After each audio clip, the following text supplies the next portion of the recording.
Hay lugares donde la naturaleza no perdona. Donde un día perfecto puede convertirse en la peor pesadilla en cuestión de minutos. Esta es la historia de 6 amigos que fueron en busca de aventura y encontraron algo mucho más oscuro. Era un sábado de verano. El calor apretaba las calles de la ciudad y la rutina pesaba sobre sus hombros. Hacía meses que planeaban este día, una escapada a la cascada de Piedra Azul, un lugar escondido entre la espesura de la selva, a casi 3 horas de camino desde el último pueblo. Nadie más estaría allí. Solo ellos, el agua cristalina y el sonido del bosque. Salieron temprano. 6 mochilas. 6 rostros sonrientes. 2 autos repletos de provisiones, música y la certeza de que regresarían con historias para contar. Lo que no sabían es que la selva ya había comenzado a preparar su trampa. El camino era largo y sinuoso. A medida que se adentraban en la montaña, el asfalto daba paso a tierra compactada, y luego a un sendero angosto bordeado de helechos gigantes y árboles cuyas copas bloqueaban el sol. El aire se volvía más denso, más húmedo. Olía a musgo, a tierra mojada, a vida oculta. Carlos lideraba el grupo. Conocía el lugar desde hacía años. Había ido con su familia cuando era niño y recordaba el rugido suave de la cascada, el pozo natural donde se podía nadar sin peligro. Los demás confiaban en él, Mariana, su novia, Andrés y Sofía, una pareja inseparable, y los hermanos Tomás y Elena, siempre compitiendo por quién era más aventurero. Después de 2 horas de caminata bajo el sol filtrado por las hojas, finalmente la escucharon. El sonido del agua cayendo. Un rugido constante que hacía eco entre las rocas. Aceleraron el paso, riendo, empujándose unos a otros con la emoción de los niños. Y entonces la vieron. La cascada de Piedra Azul caía desde casi 20 metros de altura, golpeando el agua verde esmeralda del pozo con una fuerza hipnotizante. La neblina que se levantaba creaba pequeños arcoíris bajo la luz del mediodía. Las rocas lisas brillaban, cubiertas de musgo. El lugar era exactamente como lo habían imaginado. Perfecto. Se quitaron las mochilas. Se cambiaron de ropa. Y sin pensarlo 2 veces, se lanzaron al agua. El frío los golpeó como un puñetazo, pero era refrescante. Nadaron hacia la cascada, gritaron bajo la cortina de agua, se tomaron fotos, flotaron boca arriba mirando el cielo entre las ramas. Por un momento, el mundo fuera de ese lugar dejó de existir. Pero a 80 kilómetros de distancia, en lo alto de las montañas, las nubes se habían tornado negras. Y había comenzado a llover. Pasaron casi 2 horas en el agua. Tomás fue el primero en notar algo extraño. Estaba sentado sobre una roca en la orilla cuando vio que el nivel del agua había subido. No mucho. Apenas unos centímetros. Pero lo suficiente para cubrir una piedra que antes estaba completamente seca. ¿Alguien más ve eso?, preguntó, señalando el agua. Carlos se acercó, frunciendo el ceño. El río que alimentaba la cascada, normalmente tranquilo, comenzaba a agitarse. Pequeñas olas chocaban contra las rocas.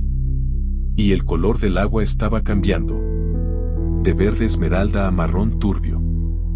Debe haber llovido arriba, dijo Andrés, aún en el agua. Es normal, ¿no? Carlos no respondió. Algo en su instinto le decía que no era normal. No a esa velocidad. Salgamos, ordenó, su voz repentinamente seria. Ahora. Pero antes de que pudieran reaccionar, el rugido cambió. Ya no era el sonido constante de la cascada. Era algo más profundo. Más violento. Como si la montaña misma estuviera respirando. Y entonces lo vieron. Una pared de agua marrón, cargada de ramas, troncos y piedras, apareció río arriba. Avanzaba hacia ellos a una velocidad imposible, devorando todo a su paso. El nivel del pozo subió 1 metro en cuestión de segundos. ¡Corran!, gritó Carlos. Pero no había tiempo. La corriente los golpeó con la fuerza de un tren. Mariana fue la primera en ser arrastrada, su grito ahogado por el agua. Carlos intentó agarrarla, pero la fuerza lo arrancó de las rocas. Sofía desapareció bajo la superficie. Andrés logró aferrarse a una rama, pero el agua lo azotaba una y otra vez contra las piedras. Elena intentó nadar hacia la orilla, pero la corriente la succionó hacia abajo. Tomás gritó su nombre, nadando desesperadamente hacia ella, pero sus dedos apenas rozaron los de su hermana antes de que ella desapareciera en el remolino marrón. El río se había convertido en una bestia furiosa. Y ellos eran presas indefensas. Los arrastró durante kilómetros, golpeándolos contra rocas, hundiéndolos bajo troncos, separándolos. Algunos lograban sacar la cabeza y respirar por un segundo antes de ser hundidos nuevamente. Otros dejaron de luchar. La selva los observaba en silencio, indiferente. ¿Qué harías tú si el río te atrapara así? ¿Intentarías aferrarte a algo o te dejarías llevar esperando aguas más calmadas? Déjanos tu respuesta en los comentarios. Carlos no supo cuánto tiempo estuvo bajo el agua. Solo recordaba el verde oscuro girando a su alrededor, la presión en los pulmones, el sabor metálico de su propia sangre en la boca. Cuando finalmente su cabeza emergió, inhaló con tanta desesperación que tosió agua durante varios segundos. Estaba vivo. Logró agarrarse a una roca grande en medio del río. El agua seguía alta, pero había perdido parte de su furia inicial. Miró alrededor, buscando a los demás. Solo vio agua marrón, espuma y escombros flotando. Mariana. Gritó hasta que su garganta ardió. Andrés. Alguien. Silencio. Solo el rugido del agua. Se arrastró sobre la roca, temblando. Tenía un corte profundo en la pierna y sentía que su hombro izquierdo estaba dislocado. Cada movimiento era agonía. Pero tenía que moverse. Tenía que encontrarlos. A 200 metros río abajo, Andrés también había logrado salir del agua. Se había aferrado a un tronco que quedó atascado entre dos rocas y, con las últimas fuerzas que le quedaban, trepó hasta la orilla. Cayó sobre el barro, vomitando agua y bilis. Le sangraba la cabeza y no sentía los dedos de su mano derecha. ¿Sofía? Susurró, mirando el río con ojos desorbitados. ¿Sofía? Intentó levantarse, pero sus piernas no respondieron. Se arrastró entre los helechos, gritando el nombre de su novia hasta que su voz se quebró. Pero solo escuchó el eco de su propia desesperación rebotando entre los árboles. La noche comenzó a caer. Y con ella, el frío. La selva es implacable de noche. Los sonidos cambian. El rugido del agua se mezcla con el canto de insectos desconocidos, el grito distante de animales que acechan en la oscuridad. Carlos y Andrés, separados por kilómetros de río y selva cerrada, temblaban mientras la temperatura descendía. Carlos encontró refugio bajo una roca saliente. Intentó encender un fuego con ramas húmedas, pero sus manos no dejaban de temblar. El dolor en su pierna era insoportable. Sabía que estaba perdiendo sangre. Sabía que si no hacía algo, no vería el amanecer. Desgarró parte de su camisa y envolvió la herida lo más fuerte que pudo. Apretó los dientes hasta que creyó que se romperían. Y cuando el dolor finalmente disminuyó a un nivel soportable, se permitió llorar. Pensó en Mariana. En su sonrisa. En cómo se había reído cuando se lanzaron al agua esa misma mañana. ¿Cuántas horas habían pasado? 6. 10. El tiempo había perdido sentido. Andrés, por su parte, había comenzado a alucinar. La deshidratación, el golpe en la cabeza y el shock lo estaban quebrando mentalmente. Veía sombras moviéndose entre los árboles. Escuchaba voces llamándolo. En un momento, juró ver a Sofía caminando hacia él desde la oscuridad, sonriendo, diciéndole que todo estaba bien. Se arrastró hacia ella. Pero cuando extendió su mano, no había nada. Solo hojas mojadas y barro. Mientras tanto, más abajo del río, los cuerpos de Sofía, Mariana, Elena y Tomás yacían atrapados entre rocas, hundidos en remansos, o arrastrados hacia zonas de la selva donde la luz del sol tardaría días en penetrar. La naturaleza había cobrado su precio. Y aún no había terminado. ¿Crees que Carlos y Andrés lograrán sobrevivir hasta el amanecer? ¿Qué harías para mantener la esperanza en medio de tanta oscuridad? El amanecer llegó con una niebla espesa que cubría el río como un manto fantasmal. Carlos abrió los ojos lentamente. Cada músculo de su cuerpo gritaba de dolor. La herida en su pierna había dejado de sangrar, pero la infección ya había comenzado. Podía sentir el calor anormal en la piel, la hinchazón. Tenía que moverse. Quedarse allí significaba morir. Se apoyó en un palo que encontró cerca y comenzó a caminar río abajo, cojeando, deteniéndose cada pocos metros para recuperar el aliento. El sol comenzaba a filtrar entre las copas de los árboles, creando rayos de luz que atravesaban la niebla. Hermoso y cruel a la vez.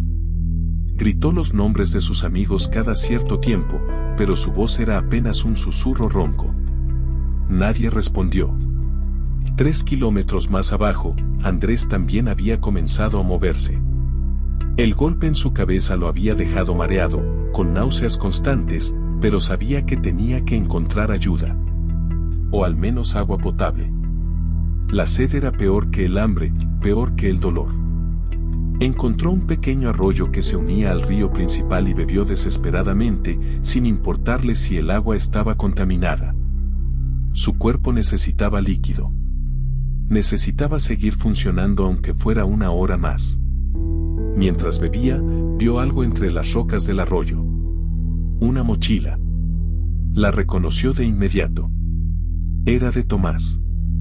Estaba desgarrada, vacía, con una de las correas arrancada. Andrés la tomó entre sus manos y lloró.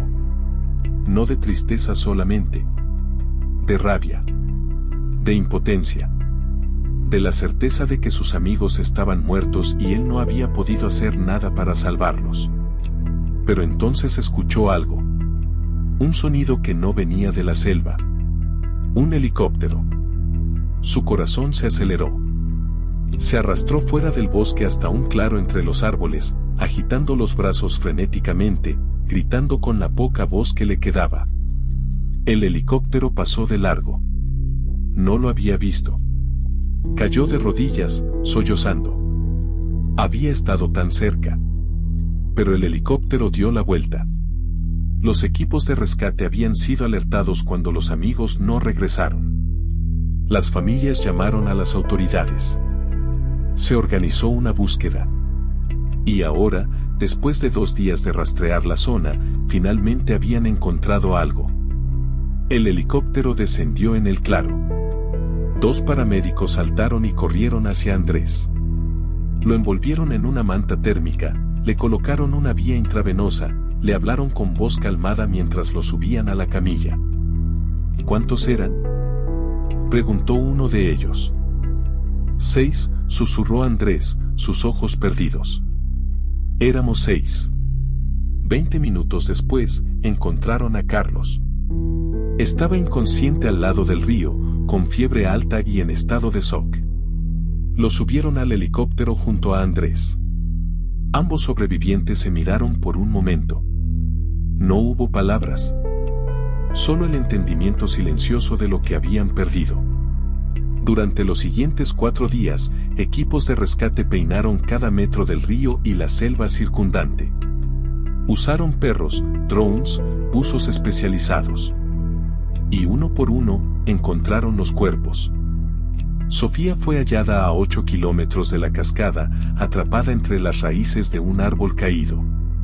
Mariana estaba en un remanso, flotando boca abajo, con su cabello enredado en las ramas. Elena y Tomás fueron encontrados juntos, abrazados, en una zona rocosa donde la corriente los había arrastrado y finalmente los había dejado descansar. Gracias por quedarte hasta aquí. Lo que viene a continuación es el cierre de esta historia. El momento en que la tragedia se convierte en memoria y la memoria en lección. Los funerales se realizaron en días separados. 4 familias destruidas. 4 ataúdes bajando a la tierra. 4 vidas apagadas en cuestión de minutos por una fuerza que no pudieron controlar ni prever. Carlos pasó 3 semanas en el hospital. La infección en su pierna casi le cuesta la extremidad. Las pesadillas le costaron mucho más. Cada vez que cerraba los ojos, veía el agua marrón. Escuchaba los gritos. Sentía la mano de Mariana escapándose de la suya. Andrés también sobrevivió físicamente. Pero la culpa lo consumía. ¿Por qué él? ¿Por qué Sofía no? ¿Qué hizo diferente? ¿Por qué sus dedos no fueron suficientes para sostenerla? Las preguntas no tenían respuesta. Meses después, las autoridades colocaron señales de advertencia en la zona, explicando el peligro de las crecidas repentinas, advirtiendo sobre las lluvias en las montañas, pidiendo precaución. Pero las señales no devolverían a los muertos. Carlos nunca volvió a la selva. Dejó la ciudad. Se mudó lejos del agua, lejos de los árboles, lejos de cualquier cosa que le recordara ese día. Pero los recuerdos lo siguen. Siempre lo seguirán. Andrés, en cambio, se convirtió en instructor de supervivencia. Enseña a otros sobre los peligros ocultos de la naturaleza.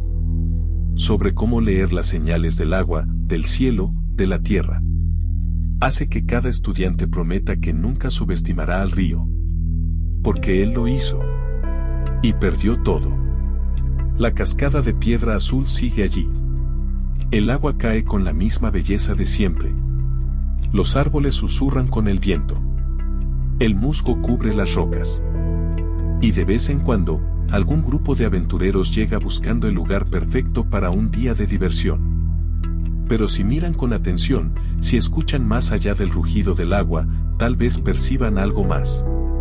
Un recordatorio silencioso tallado en la memoria de ese lugar. La naturaleza no es cruel. Pero tampoco es amable.